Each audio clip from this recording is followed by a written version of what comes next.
Imagine being bedridden for months, even years, with a condition no one can explain. Having an illness for which there is no treatment or cure, and then being dismissed as crazy. The people we're about to meet have been living this nightmare. Too ill to work or go to school, many have become isolated, depressed, even suicidal. Tonight, we'll explore one of medicine's most baffling mysteries, chronic fatigue. I was feeling so fatigued, I just couldn't keep up. For the first year and a half, 2 years, nobody really knew what it was. Just getting up to make something to eat once a day was a chore. I went to bed, and for the next 6 weeks, I do not remember waking up. Trying to walk around the block, you'd literally pass out. Reality disappears and you're somewhere else, and it's quite scary. Neuromyasthenia, myalgic encephalomyelitis, Epstein-Barr, yuppie flu.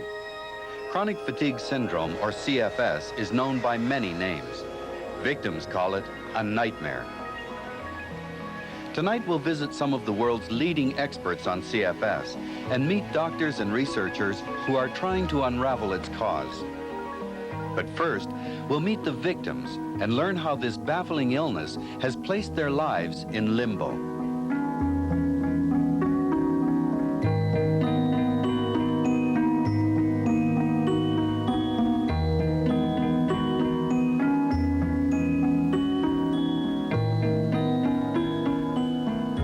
Meredith Heel is always tired. She can sleep for days and still feel exhausted. Meredith has chronic fatigue syndrome, a disabling condition which robs her mind and body of its natural energy. Victims like Meredith are left bedridden, often for months and years.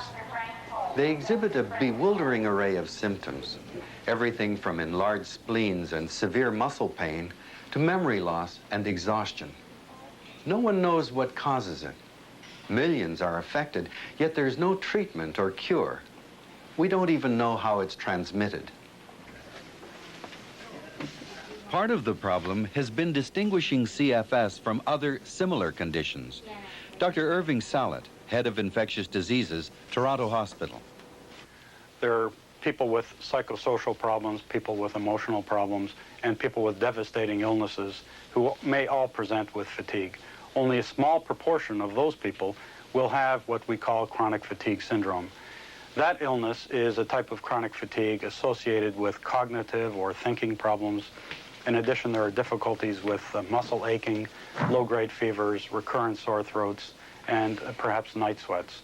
A lot of these patients will also have symptoms of depression or depressive symptoms, which usually come on later in the illness, and they have a sleep disorder. So this is really a fairly characteristic group of people with chronic fatigue. These thousands of files represent the staggering caseload of Toronto chronic fatigue specialist, Dr. Ann Milden. Dr. Milden believes CFS is a worldwide problem. Well, I was wondering what her latest viral results show. I personally have had people referred to me from all races in the world and from a large number of different countries in the world. In fact, they have flown people over to see me from the subcontinent of India and from other parts of the world in Southeast Asia. So we know it affects people all over the world. In what proportion, according to genetic or ethnic group, we're not sure. We also thought at first that it affected women more than men because women were showing up in the doctor's office more ill than the men were and in greater numbers. But after 9.5 years, I've had to draw the conclusion that men and women are affected in probably equal numbers. Not bad today. Good, good. I want to check your glands and see, oh, it's pretty good.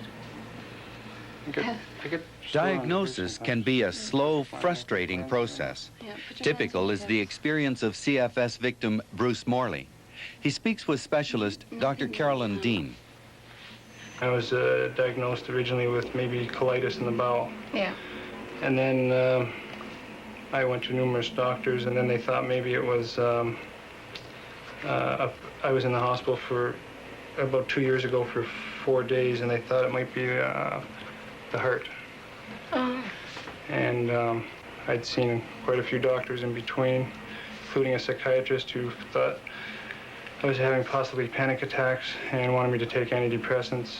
I kept searching for another doctor. I have a twin brother who has the same problem, and he found a doctor who specialized in this chronic fatigue syndrome thing, and she turned up what she thought was Lyme disease. I did take some treatment for Lyme disease, briefly antibiotics. I continued to decline, and then in April they put me in the hospital for about a month. And some doctors felt they were treating it like depression. But I always say, which came first, the chicken or the egg? If you had the flu for 2 years, wouldn't you be a little depressed? These are Bruce's files, and he's fairly typical of people I see with chronic fatigue coming to me with dozens and dozens of lab tests and reports that have been done to try to diagnose a condition that has so many symptoms and so many possible causes. Some patients I've seen have been to up to 30 different specialists in 1 year alone. One lady documented that she'd been on $5,000 worth of medication in one year for all her different symptoms. This illness is quite complicated. What makes it complicated is the fact that, number one, there probably is no one single infecting agent which causes chronic fatigue syndrome. That is, there's a whole multiplicity of infecting agents. It could be bacteria, it could be a fungus, could be viruses. Indeed, for many patients, what causes chronic fatigue syndrome is not an infection at all, but it's some other type of insult which has occurred, some major stressful event. To simplify diagnosis, specialists have developed a checklist. It includes disabling fatigue for at least 6 months, low-grade fevers, chronic sore throats, swollen lymph glands, enlarged spleen, severe muscle weakness, localized muscle pain, generalized headaches, exhaustion after normal exercise, and chronic sleep disturbances.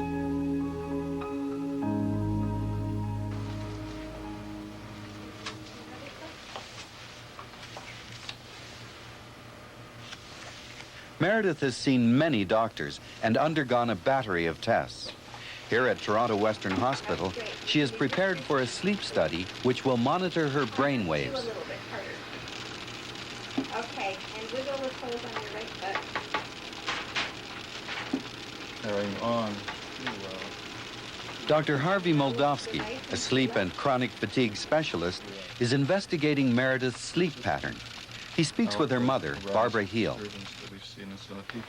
No matter how quietly I tiptoe into Meredith's room to say goodnight to her, she's always awake and willing to carry on a conversation, which I find very unusual. So this is different from before. What was she like beforehand? She would sleep soundly right through the night, even right as a baby. She would sleep right through the night, never wake up. Right. So she's sleeping much more lightly now. Much more lightly, yes. Since she took ill. That's right. Dr. Moldovsky's research team has studied patients with fibromyalgia, an arthritis-related syndrome which closely resembles CFS. In both conditions, patients complain of painful aching muscles and persistent fatigue. You don't see Dr. Moldovsky discovered that in both syndromes, brainwave patterns during sleep are identical. He also made another startling discovery. What we saw was a pattern in their brain waves that we would see normally when people were awake. That seemed to make sense. In some ways, it was telling us that, indeed, they must be awake and asleep at the same time. It might also be telling us why they feel unrefreshed from their sleep. With that in mind, we proceeded to investigate people with chronic fatigue syndrome. And what we saw was exactly the same features. We saw evidence of an arousal disturbance within sleep. Meredith exhibits the typical sleep-wake pattern. It indicates that she is living in a twilight world, never fully asleep or entirely awake. Are only those of someone asleep, and you don't see the awake pattern. It wasn't really a daydream. It was more like a daymare, a bad dream. In the dream, Formerly a good student, Meredith is now a year behind at school. She has difficulty concentrating and suffers from short-term memory loss. Having a tutor is a necessity. Phil was talking about G. Sound it out. Geo. Geographic? Close. Geography. Good. Say it again. Geography. Good girl. This is me at a party. This is my friend Jenny. This is my friend Amanda. This is my friend Christy. And this is me. Boy, it looks like you're having a great time on that picture. So that's you before you got sick. And now do you get invited to as many birthday parties? No. No, you don't. How come? Because everybody thinks that I might wreck their party or something because I can't do what they can do. So it's kind of hard for them to understand. Is that why in that picture that you drew of you now, it looks like you have tears there, like you're crying? Are you feeling sad on this one? And what are you saying on that picture? It's saying, I miss my friends. I miss my friends. Chronic fatigue is emotionally devastating to its victims. Often shunned, misunderstood, and misdiagnosed, some have even committed suicide. Children and teens are especially vulnerable. Dr. Arlette Lefebvre, a child psychiatrist at Toronto Sick Children's Hospital. Chronic fatigue is certainly not a psychiatric disorder per se, but it's a disease that has profound psychiatric implications. For instance, because it's so unpredictable, because it's difficult to live with and difficult to explain, especially for young children. It's a condition that frequently makes people feel very depressed, very lonely, and very hopeless about their future. One of the most difficult things of having a condition that you don't have external signs of is that other children don't believe you that you're sick. And if they don't believe you, they either think you're hiding something, or they might catch it, or that you're faking it. So a very big part of what I do with Meredith is helping her find words and expressions and pictures to explain to her friends what's wrong with her and to pace herself to find out what she can do and what she can't do anymore with her friends. Tragically, few patients appear to recover. Even those who do report only 80% return to normal function. Lenny Johnson has had chronic fatigue syndrome for 11 years. She used to be an executive vice president at IBM. Now, just getting out of bed is a major accomplishment. There were points where I would forget where I worked. I would forget the name of my boss. Once I forgot the name of the computer equipment that I recommended, which was pretty frightening in a boardroom situation. I mean, I just realized I just couldn't function anymore. It was almost dangerous to myself. But it was a big decision because here I am self-supporting. If I don't make the money, who's going to make it for me? But I just got to a point where my health was so bad, the choice was no longer mine. I just could not do my job any longer. Up until last June, I couldn't stay awake for more than 4 hours at a time. I was at the point that my own body care was being compromised. I was so weak, I couldn't shower. Because of the hot water, I risked passing out. To brush my teeth, when I was really bad, I'd have to sit on a stool and actually put my arm on a ledge to be able to brush my own teeth. Blow drying your hair was impossible because you just couldn't lift your arms for a period of time to blow dry your hair. And I was as close to suicide as anybody would be. I felt absolutely desperate for an answer. One of the things that has been really difficult for me over the 11 years is finally getting a piece of paper in my hand that I can hold up and say, you see, here's a test result. I am not crazy. I just got that test about 8 or 9 weeks ago. It has taken me 11 years to get that. She's got a soft romantic look. Why not? Despite a long list of symptoms, most patients look perfectly normal. Some, like teacher Susan Hayden, are even able to work on a reduced schedule. People have had a real problem understanding that I haven't been well, and that's been crushing for me because I was a real goer. I was always doing things. I had a freelance job as well as a full-time teaching position at Sheridan College. And all of a sudden I couldn't do anything, and people didn't believe that I wasn't sick.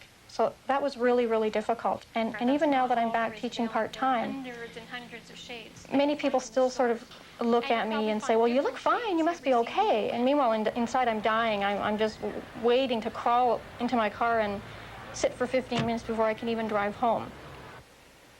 Friends thought Susan was having a nervous breakdown. She was beginning to believe it herself. I was so out of it that I did things to my body. I smashed my toes on something because my balance was so bad I broke all my toes. I poked my eye with something and had to wear a patch over my eye. Everything seemed to go wrong. It was like my body was just giving in. In a sense, it looks as though it's a psychiatric disorder because no one can put their finger on any specific physical damage to the body. There's no x-rays that anyone can take. There's no special blood test that anyone can take. There are lots of disorders that you can't find anything wrong with the body, and yet people have well understood medical problems. Take, for example, migraine. There are a lot of people who have migraine, but you can't demonstrate anything when you examine them physically. And when you do any blood tests, you can't really demonstrate anything in the routine way. So that no one would dispute that migraine is a medical problem. The loss of self-esteem is tremendous. Susan said it's been difficult because there was no such thing as spontaneity anymore. Everything was a planned activity. Going out was a planned activity. Sex was a planned activity. So it's been taxing on the both of us. Susan also worries about infecting others. The idea about the virus being contagious is very controversial, and they really don't know. I've heard some theories about it being infectious during the first few weeks that you have it. But in fact, out of myself and my two friends who have it, all of our husbands have experienced some of the symptoms. Carlo just a little, but the other two husbands quite a bit of the symptomology. So it's hard for me to say it's not infectious. And it also worries me that if we are in any way infectious, what are we doing out there wandering around with other people? I don't want to give this to anybody. I would not want to put anybody through this experience.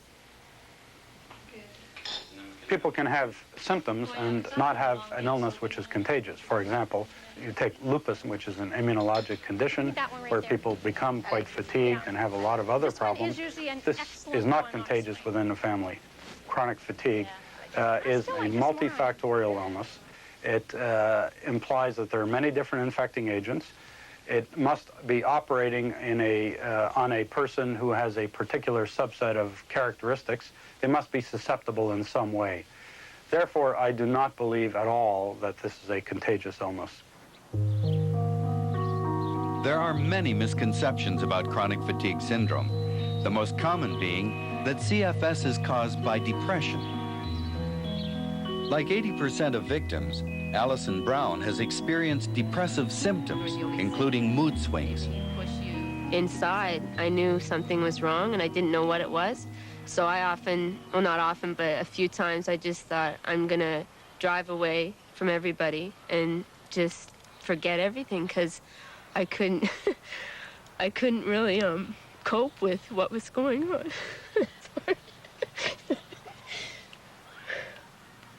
Four members of Alison's family, including her mother, Eleanor, sister, Debbie, and nieces, Amy and Molly, have CFS.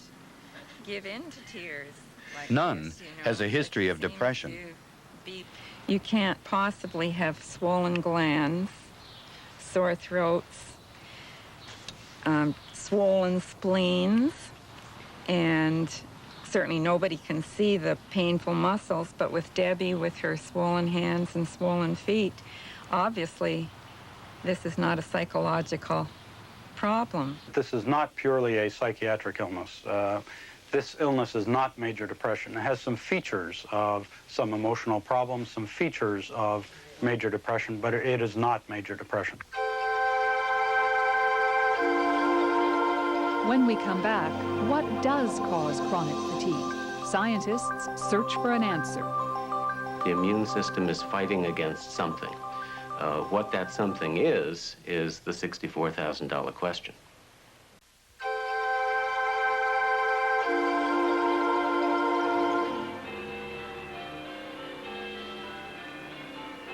Here in Scotland, doctors think they have isolated the cause of chronic fatigue syndrome. Researchers at Glasgow's Southern General Hospital are studying a connection between CFS and a polio virus. Neurologist Dr. Peter Behan. We have looked specifically at the outbreaks, the epidemics that have occurred in this country, in Scotland, in Iceland, and throughout the world. And looking at these epidemics, the first and foremost feature that we found is that they are related to poliomyelitis.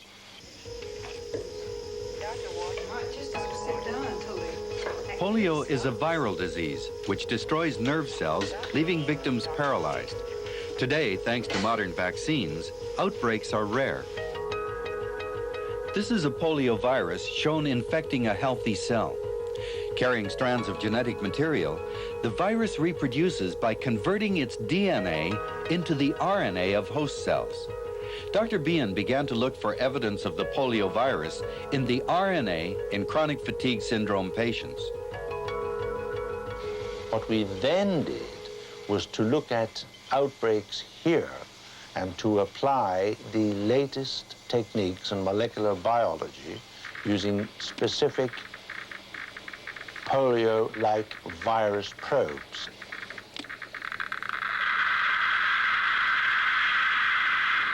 It's the same technique that's done for DNA fingerprinting. So we apply this technique to tissues from patients with the syndrome, and lo and behold, found that the virus was present in the tissue. Viruses don't actually cause symptoms by just being present. They cause symptoms by interfering with various hormones, by interfering, for example, with certain neurotransmitters, in some cases increasing them, in other cases destroying them and reducing them. Dr. Behan believes that the virus causes the hypothalamus, the brain's central regulator, to malfunction. This sets off a chain reaction in the body's immune system, inducing symptoms associated with CFS. If correct, Dr. Behan hopes to develop both an accurate diagnostic tool and a drug to counteract the virus. There are now drugs available, which we are only working with in animals to date, and that interfere with specifically the type of virus that we have isolated from these patients. It blocks the ability of that virus, if given to a mouse or an animal, to become attached to the tissues and to enter the tissues. So if the animal has a high level of that drug and it's exposed to the virus, it doesn't become infected.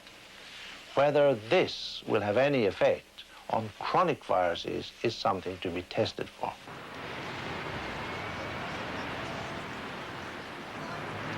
In Boston, doctors are exploring other theories.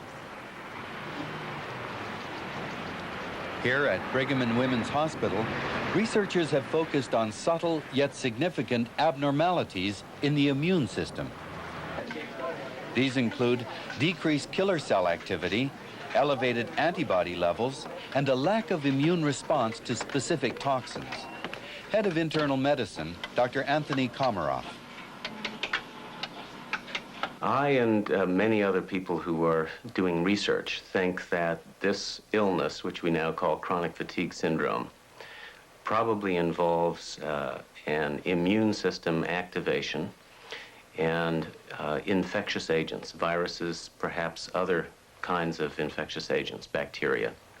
What happens as a result is of this war that's going on between the immune system and the foreign virus or bacteria is that people feel repeatedly sick from getting caught in the crossfire of this ongoing war. During childhood, the immune system is first programmed to recognize and attack invaders. Even at this young age, the immune system is a complex and delicately balanced instrument. It's built along 3 lines of defense: the skin and body linings, the blood and internal organs, and finally the lymphatic system, composed of the lymph glands, the spleen, and the thymus. Collectively, they protect us against countless viruses, bacteria, allergens, and pollutants that surround us. If the immune system is damaged or altered, we become easy prey to disease. Natural killer cells attack invaders, playing a crucial role in the body's immune system. They're controlled by chemicals called cytokines. One group of cytokines, known as interleukins, act as regulators, turning killer cell activity on and off.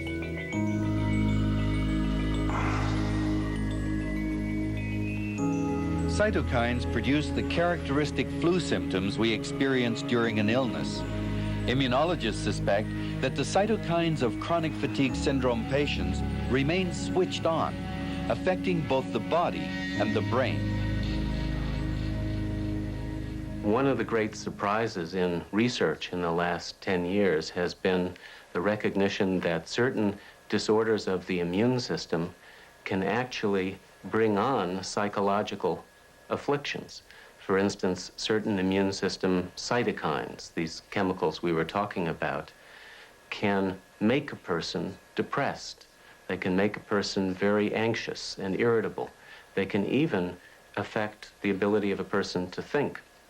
And this has been a remarkable surprise, because it's another way we have learned in which the mind talks to the body, and the body, in the form of the immune system, can talk to the mind and influence the mind. Disruptions in brain activity caused by interleukins could account for the characteristic sleep disorders of patients.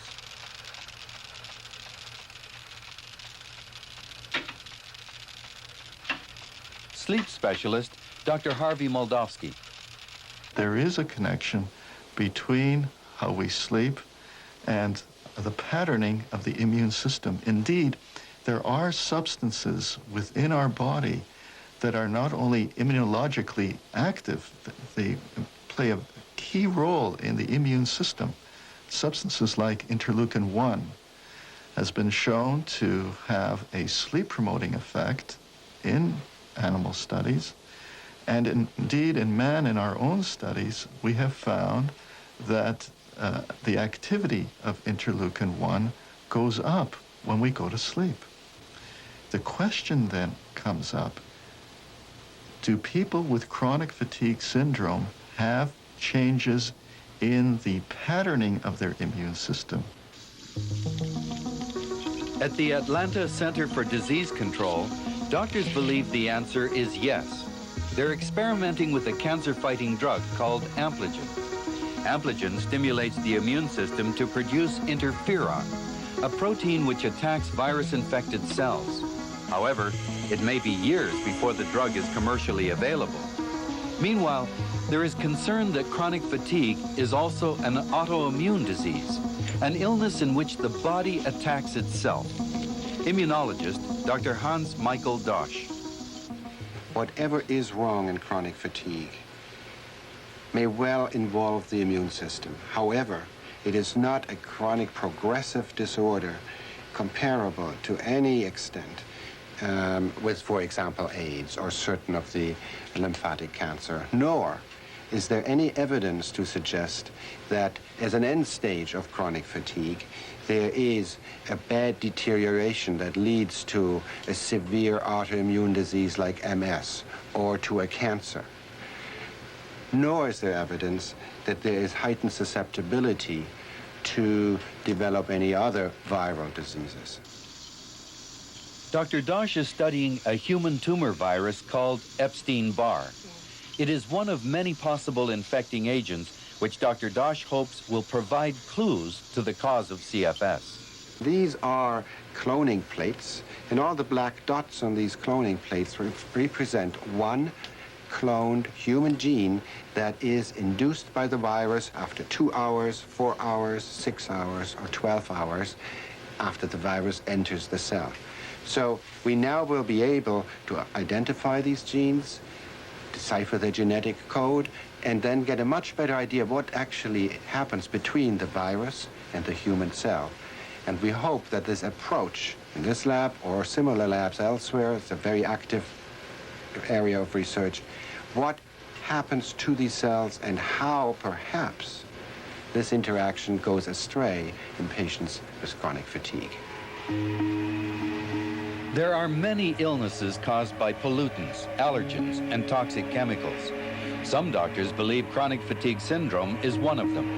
CFS specialist Dr. Ann Milden. I see the body as a microcosm within the macrocosm of the world. It has its own ecosystem, but it's totally in balance with its outside world. I think that if we take pollutants in, either because we're standing around cars that are belching out carbon monoxide and 438 other chemicals from their tailpipe, or we inhale it through a cigarette, or we use foods or water that are have contents that we know are damaging to the body no matter how low a level, then we're going to alter the defense mechanisms. And in this altered immune state, the body, under battle from pollutants and its own internal problems, may succumb eventually to the enemy, may it be organisms or other things. But historical evidence suggests otherwise, according to Dr. Irving Salat. This illness was very well described over 100 years ago by George Beard, a neurologist. Looking in Osler's first textbook, he also describes neurasthenia, which is a similar name for chronic fatigue syndrome. In fact, there are reports dating back hundreds of years to what we believe is the same type of condition. So this is really nothing new. This is not an illness of the modern age. This is not an illness of industrialization. This has occurred for a long time. There are countless theories about chronic fatigue syndrome. Each provides a piece of the puzzle. None represents the complete picture. Until more is known, victims like Meredith will continue to sit out their lives.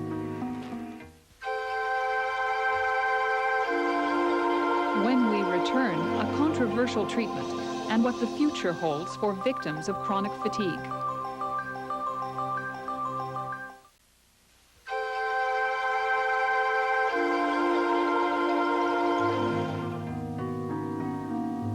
As doctors debate the cause of chronic fatigue syndrome, patients are left confused and frustrated. Many turn to alternative medicine. Some fall prey to so-called miracle cures. However, one holistic remedy has shown promise. In 1989, Paul Beatty of Oakville, Ontario, lost his health, his job, and his life savings when he came down with CFS.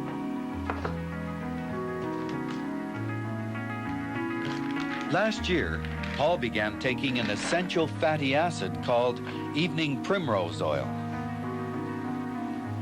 I heard in 1990 about a preliminary study that had been done in Glasgow by Dr. Behan. I decided to try it on my own. And within 30 days, I started to feel much better. And by 90 days, I was 60, 75, 80% improved. Dr. Behan's clinical trial indicated that 85% of those tested improved on the supplement.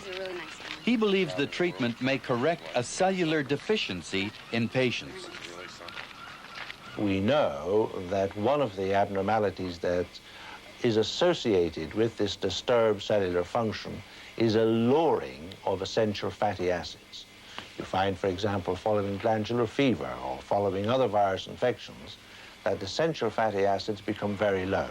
The precise defect in the energy role is not known, but it appears that it's linked up with essential fatty acids. Therefore, by giving a very high level, you would expect to get some improvement, as you do, but not a cure.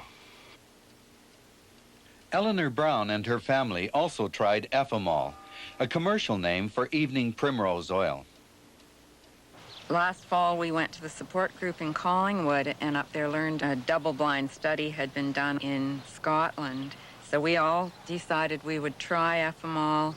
A year ago, we didn't look healthy at all, any day. Now we have bad days, but the Efamol has given us energy to perform a lot of our activities.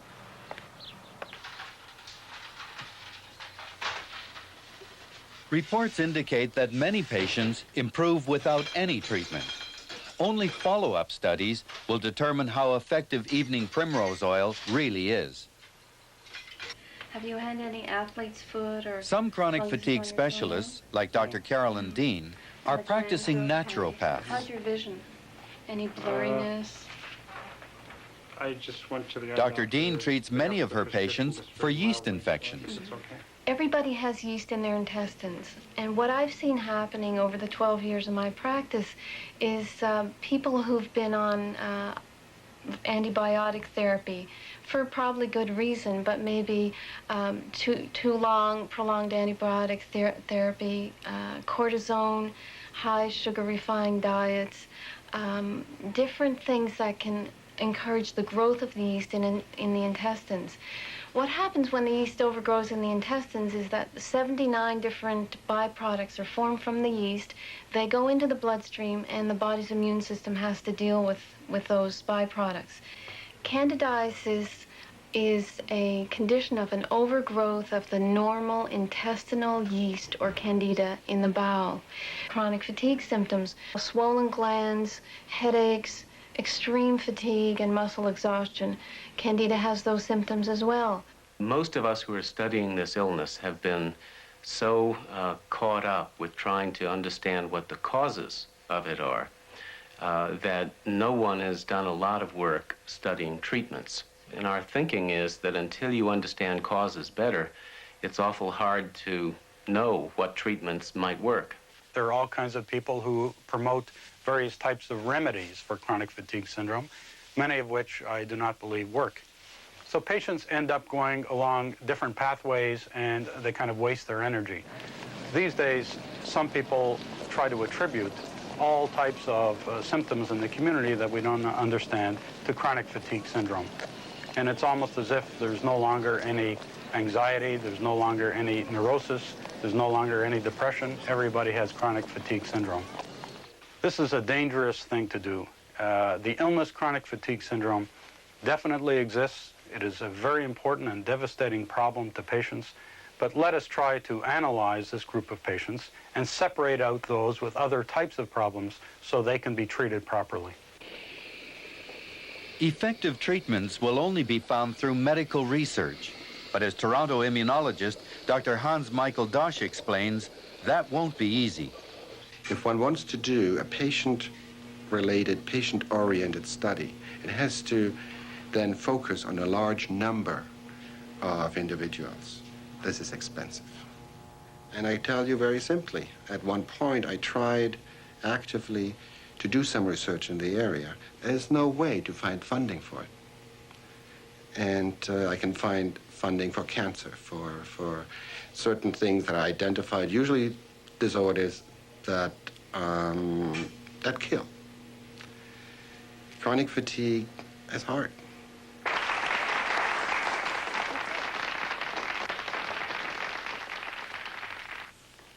Hello, everyone. My name's Paul Beatty. I'm part of the Oakville CFS ME support group, and thank you for coming this evening. Our purpose really for gathering here again at a working closely with private clinics like Ottawa's Nightingale Research Foundation, local support groups hope to raise public awareness about CFS. Or chronic fatigue syndrome, and those who they fight an uphill battle to help those out. You get into a fight with your insurance company, trying to get any kind of compensation to live on.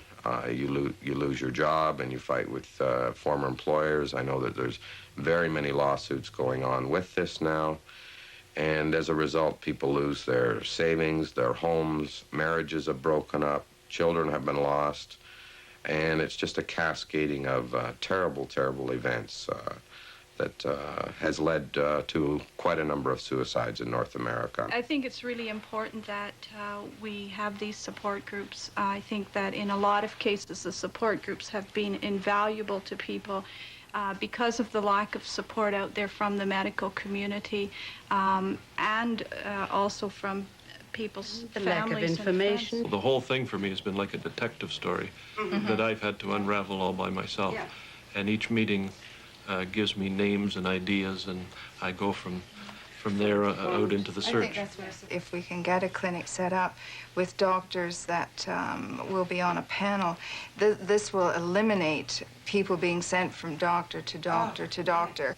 This seems to be an illness which involves both the body and the mind, and this creates a problem for modern medicine. Using modern biomedical theories, we are not in a position to help a lot of subjects with chronic fatigue syndrome, and that's why they seem to fall between the cracks. I think this is a very complicated illness, and it's not going to yield its secrets easily. But at the same time, I'm very optimistic about our ability to understand it and fix it.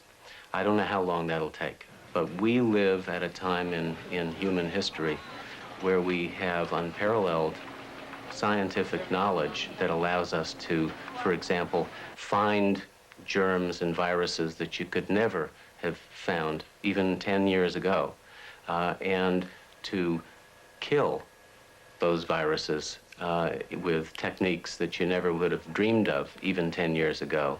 So in the long run, I'm optimistic, but I don't know how long the long run is going to be. Everybody with classical chronic fatigue syndrome does improve. The improvement may be very slow. If you look at the improvement over a period of a week or a few days, there generally is no improvement. One has to look at the improvement over a period of months or even a year. By 3 years, we get another 20% or so have improved. But you can see that the improvement is very slow. It is uncommon to find people 100% improved. And it's very important for a physician to be able to relate to people with these problems and to be able to work with them despite the fact that there isn't an obvious remedy or a cure. There is one remedy that we always hope for, and that is the remedy of time, the hope that time will heal. And a lot of times we do benefit from that magic remedy of time. Despite a lack of funding and frequent misunderstanding about the nature of chronic fatigue syndrome, there is reason for optimism. Doctors are learning more about the disease. Diagnostic time has been reduced. Patients are learning to manage their illness, and public awareness is growing. I strongly believe that attitudes are changing, but it is a very, very slow process. But my own personal physician told me recently that MS apparently went through the same, stages that we're going through, that it took almost 10 years before doctors would recognize it as a disease entity, and until recently, people were told that it was in their minds. So I guess that we're not going through anything else that a lot of other diseases go through. It just makes it so difficult when you're going through it yourself.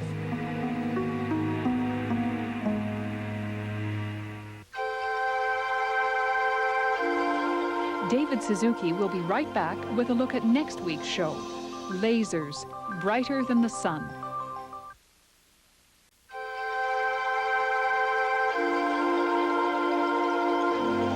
Invented only in 1960, it has grown from a scientific curiosity into a tool that has found uses in science, medicine, technology, and almost every aspect of modern existence. Next week on The Nature of Things, lasers. It's not the death ray of science fiction fame, but it has the power to kill. It can vaporize the hardest of metals, yet it has the ability to heal. They no longer call it a solution in search of a problem, or modern science's reinvention of the pin. Join us next week for Lasers, Brighter Than the Sun.